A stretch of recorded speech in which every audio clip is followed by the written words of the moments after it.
कुछ दिन पहले मैं एक कहानी पढ़ता था। एक गांव में एक महाकंजूस था, यहूदी या कहें मारवाड़ी।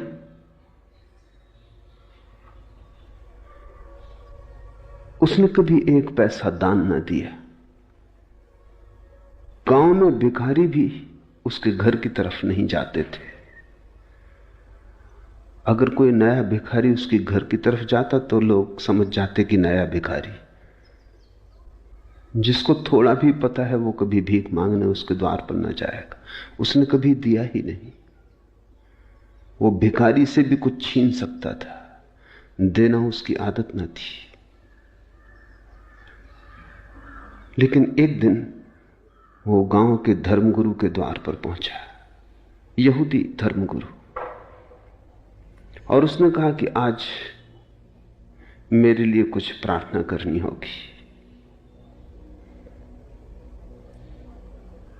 धर्मगुरु ने सोचा कि अब प्रार्थना करवाने आया है तो कुछ दान करवा लेने का मौका है।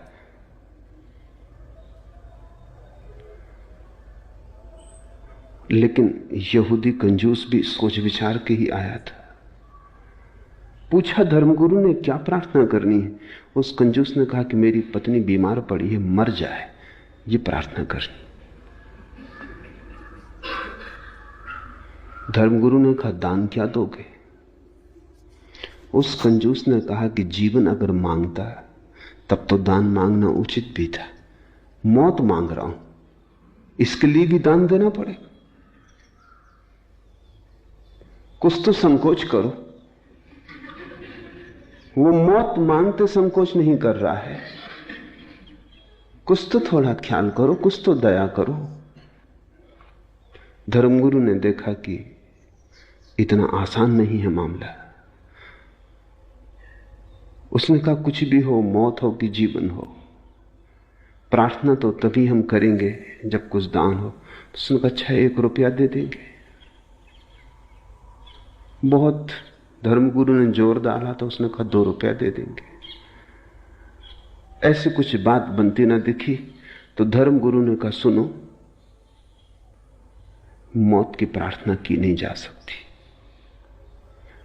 कोई उल्लेख ही नहीं है शास्त्र में कि किसी की मौत के लिए प्रार्थना कभी की गई हो।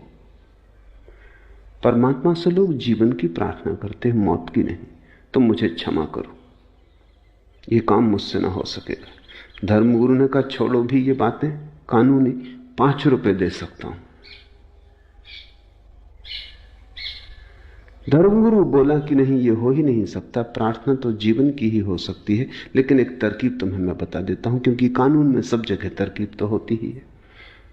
शास्त्रों में ऐसा कहा है कि अगर कोई आदमी मंदिर को दान का वचन दे और 3 महीने के भीतर दान न दे तो उसकी पत्नी मर जाती, दंड स्वरूप।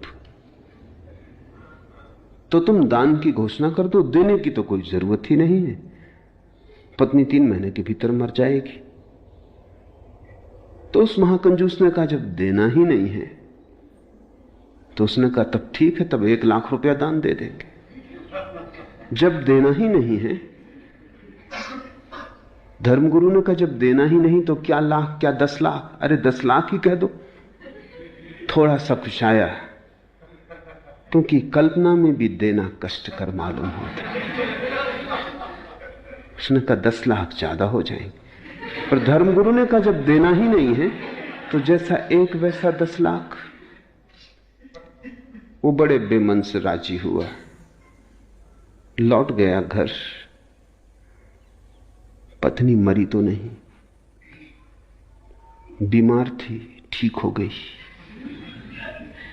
वो बड़ा चकित हुआ। 3 महीने पूरे हुए, वो वापस आया। उसने कहा कि तो नियम काम नहीं किया। धर्मगुरु ने कहा कि देखो, शास्त्र कहता है दंड स्वरूप, एज ए पनिशमेंट, मगर तुम तो चाहते हो कि पत्नी मर जाए, इसलिए ये तुम्हें दंड तो ना होगा, ये तो पुरस्कार हो जाए। इसलिए प्रार्थना व्यर्थ गई।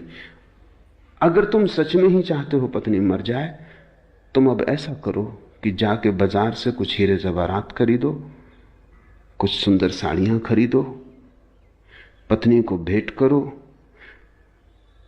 पत्नी तुम्हारे प्रति इतनी प्रेम से भर जाए और तुम भी इतने प्रेम से भर जाओ कि तुम्हारे प्राण कहने लगे कि नहीं अब मत मार, हे परमात्मा अब मत मारना।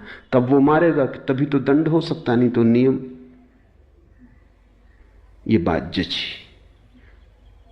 पर उसने कहा हीरे जवाहरात मैंने कभी खरीदे नहीं। धर्मगुरु ने कहा क्या हर्ज है, पत्नी तो मर ही जाएगी, तुम बेच देना, थोड़ा लाभ ही भला हो जाए, नुकसान तो क्या होगा, चीजों के दाम तो रोज बढ़ते ही जाते। ये बात जची। वो गया,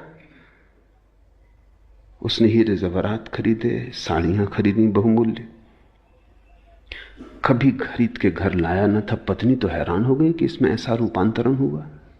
निश्चित ही धर्मगुरु की कृपा से हुआ होगा, मंदिर गया इसीलिए हुआ होगा। उसने भी पहली दफा उसे प्रेम से देखा और पत्नी उसे इतना प्रेम करने लगी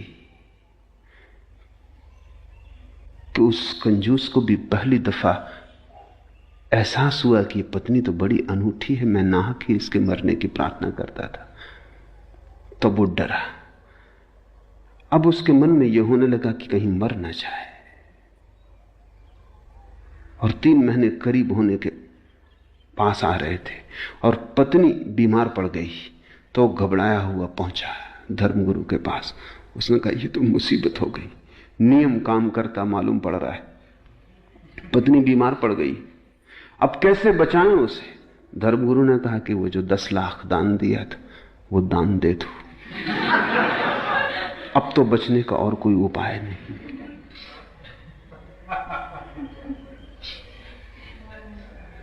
जिनको तुम मंदिर